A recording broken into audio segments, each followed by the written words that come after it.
Hey, it's Janelle Waz, and welcome back to another episode of Treknalysis.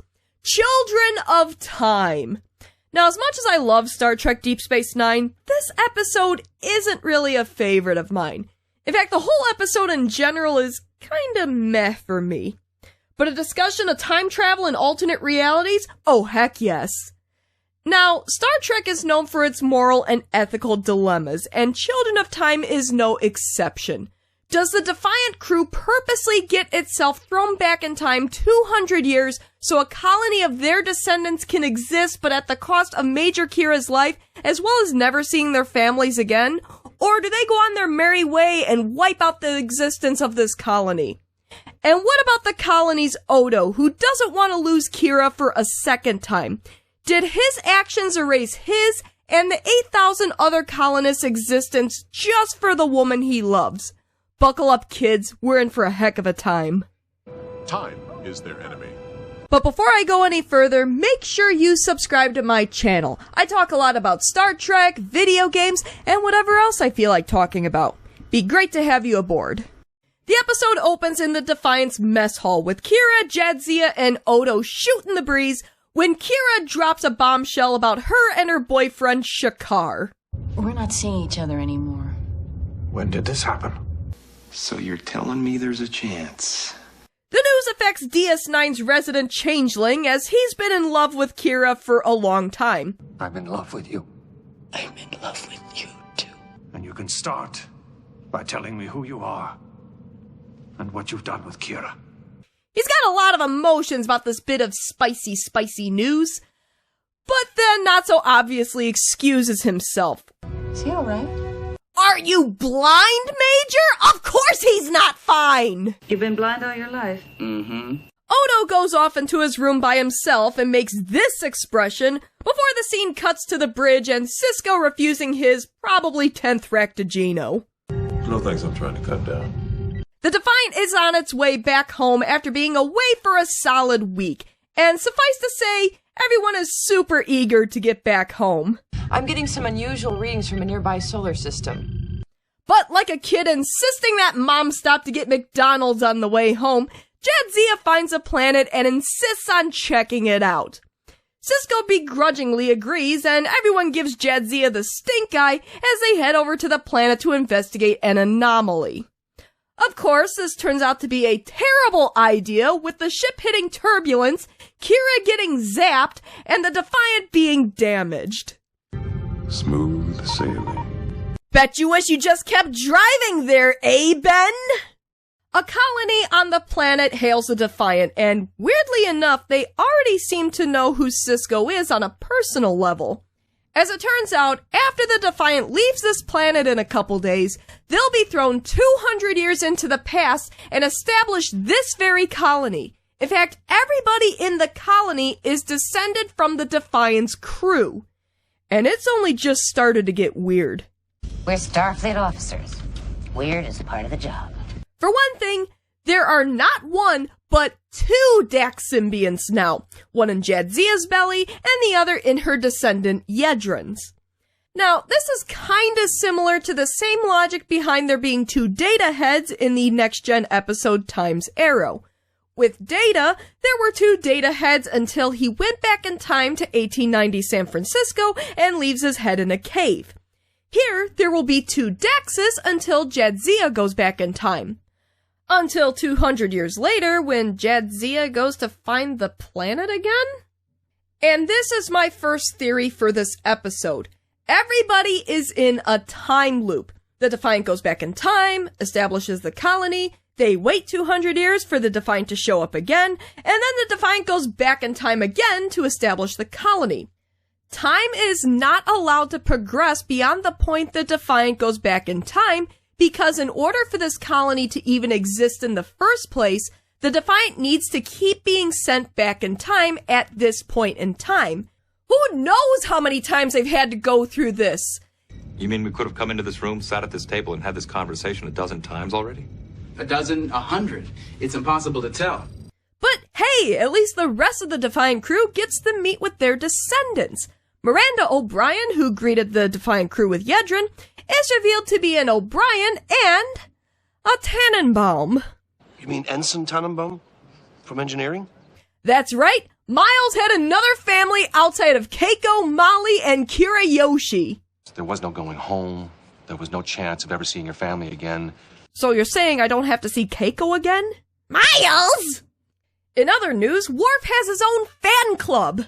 The planet has its own colony of Klingons, originally started by Worf. Klingon on this planet is more of an ideology where its followers hunt all day and live like Klingons without necessarily being Klingon. I'm gonna be one of them someday. I'll ride a wild toga and go hunting, and only come to the settlement to trade furs for the things I need. Kid, your skin is about as fair as mine and probably also prone to sunburn. Trust me when I say you're not gonna have a fun time in the sun all day. The Defiant crew also discovers that not long after the crash, Kira died from her injuries after being zapped, and Julian didn't have the proper medical equipment on board the Defiant to save her.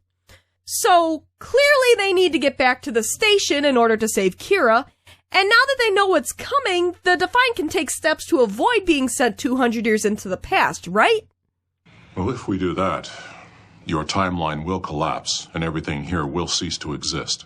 But don't worry, Yedrin has a plan, but it's filled with a lot of technobabble, so I'll summarize. No, there is too much. Let me sum up.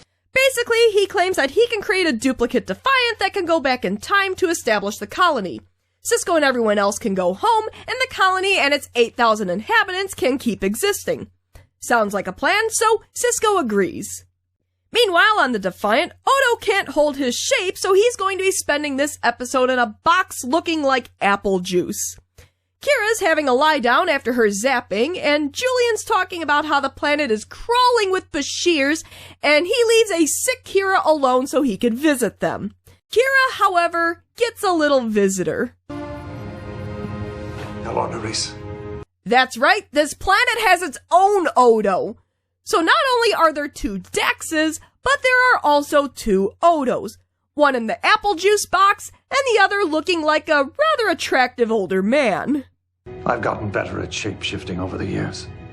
Now, Odo, or as I'm gonna call him, Oldo, hasn't seen Kira for 200 years since she died, but the fires are still burning strong, and he's opted for a much less subtle approach with Kira. Time for a less subtle approach. I love you, Nerys. I've always loved you. What do you mean you love me? Oh my god! One of the most frustrating things about the whole Odo Kira thing up to this point in the show is not that Odo loves Kira, because honestly it made sense considering those two have known each other for a long time. It's that Kira is so oblivious. Like, just the last season, he was making her Ractagino the way she liked it. He wore a belt because she liked it. Don't you wear that belt anymore? I just thought it looked good on you, that's all. And then she starts dating Shakar, and Odo's visibly heartbroken, and she doesn't see it! You are such a good friend to me. Just keep tossing him in the friend zone, Nerys! I never knew you felt that way about me. But anywho, Oldo says that he never said anything because he valued Kira's friendship, and Kira's all, but I came to you with all my boyfriend troubles. I was just thinking about all the times I came to you for advice about Shakar and Baral. Yes. Yes, you did. Yeah, this whole scene is super awkward, and probably Kira and regular Odo's friendship's never gonna be the same after this. And Odo's in the apple juice box, unable to do anything. Thanks a lot, Oldo! Meanwhile, on the planet, Sisko's having the time of his life. Did you hear that? Yeah, everything's gonna be alright. Julian is making Miles super uncomfortable about the whole other family thing. I have a wife and kids back home. And Oldo and Kira visit Kira's grave. Yeah, there are 2 Daxes, 2 Odos, and now 2 Kiras. And while playing a little baseball, Jadzia has some news for Ben. And that was a pretty sick throw. It turns out that Yedrin's plan is a fake. It's a fake. There was never going to be a duplicate Defiant, and they were all going to get thrown into the past anyway. Basically, Yedrin lied, and if Jadzia didn't catch it, Kira would have died. You betrayed us. You betrayed me. You betrayed your uniform! So, Yedrin's running out of cards to play, so he pulls the old guilt trip card. Oh, Kira's going to die? Well, what about the 8,000 colonists we have here? Needs of the many, Ben! Hey, Jadzia, it's your fault we're all stuck here anyways. You're the one who wanted to look at the planet. Ben then tells Yedrin he can't ask Kira to sacrifice her life and to go pound sand. And I will not ask Kira to sacrifice her life for 8,000 people for 8 million. The needs of the many outweigh the needs of the few. And the rest of the colony is getting in on the guilt trip as well. The Klingons want Worf to kill them with their own knives, and Kira's already feeling pretty guilty because she's the one that needs to go back for treatment. I have to die because I've got to go back to the station to be treated for some condition I can't even tell I have. That is not the only reason we are going back. I have a wife and kids back home. No, Kira, they're not gonna die. Cease to exist, there's a difference. Back on the Defiant, the crew is debating, should we stay or should we go? Miles wants to leave on account that Keiko will probably jump through time to get at him for having another family. But I have a wife and kids back home who need me. Worf, on the other hand, is willing to stay. After all, it's not like he's got a family back home or anything. Oh, wait. There is no honor in attacking the weak.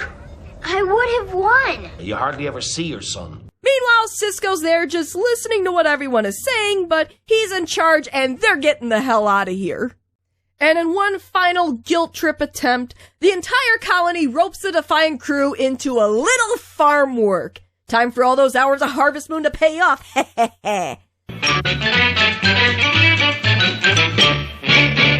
We can't let these people die.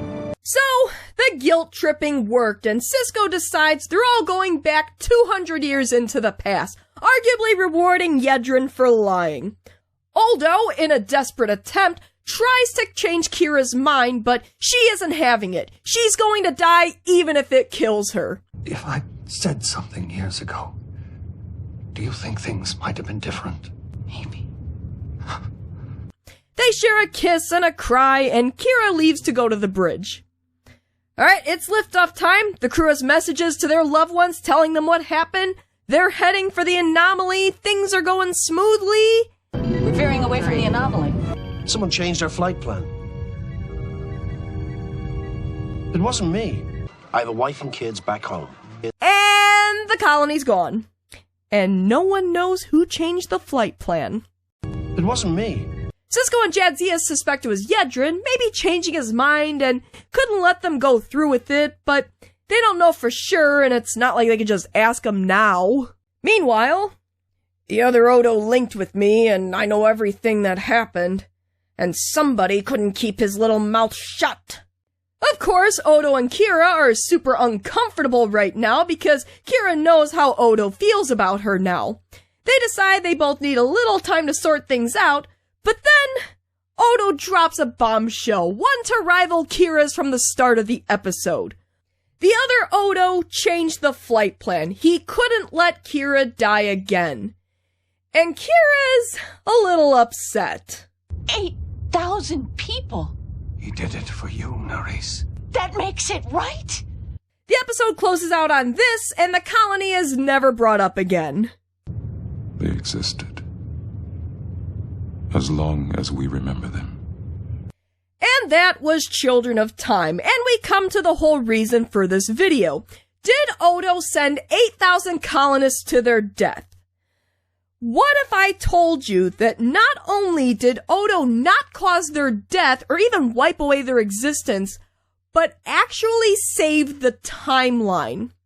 Let's start with the colonists' demise. Even though multiple characters claim that the colonists would die, they technically wouldn't, because in order to die, you need to exist first. What happened instead was the colony was never founded, therefore they never existed.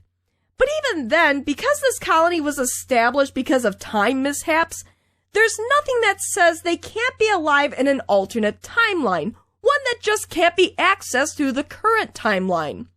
Now, the Defiant crew would never know for certain, but considering all the timelines and alternate realities that Trek has been shown to have, it's entirely possible within the confines of Star Trek that the colony still exists elsewhere. We won't go back. You don't know what it's like in our universe. The Federation's gone. The Borg is everywhere. But what was that about Odo saving the timeline? Well, remember how I argued that the entire episode takes place inside a time loop? Defiant goes back in time and establishes a colony. Colony grows for 200 years. Defiant finds the colony and goes back in time again. Time is not allowed to progress outside of that loop. As soon as the Defiant goes back in time, the loop resets to 200 years ago. It can be argued that the families of the Defiant crew never got the messages from their loved ones or even realized that they were gone. Season 6 and 7 of DS9 ultimately never happen. Sisko doesn't fulfill his destiny as the emissary. The Dominion War never concludes. Jadzia never gets killed and gets to live a full life with Worf. Oh. Our baby would have been so beautiful. But I digress. Even though the reason Odo changed the flight plan was to save Kira's life, he ultimately broke the time loop, allowing time to progress beyond the Defiant's departure from the planet. So in my opinion, no, Odo does not have a body count. At least no more than usual. And he did the timeline a favor by preventing the Defiant from going back in time and resetting the loop. Time is able to progress because of old Odo. Though regular Odo still has to deal with the awkwardness with Kira. So what do you think? What did you think of the episode Children of Time? Did you love it? Did you hate it? Did Odo cause 8,000 people to be wiped from existence? Do you agree with my theories that he did not, or do you have another opinion? Please leave comments below and discuss. As always, thanks for tuning in to another episode of Treknalysis. If you like what you see, why not give my video a like and subscribe to my channel? Tell your friends! Until next time... I have a wife and kids back home.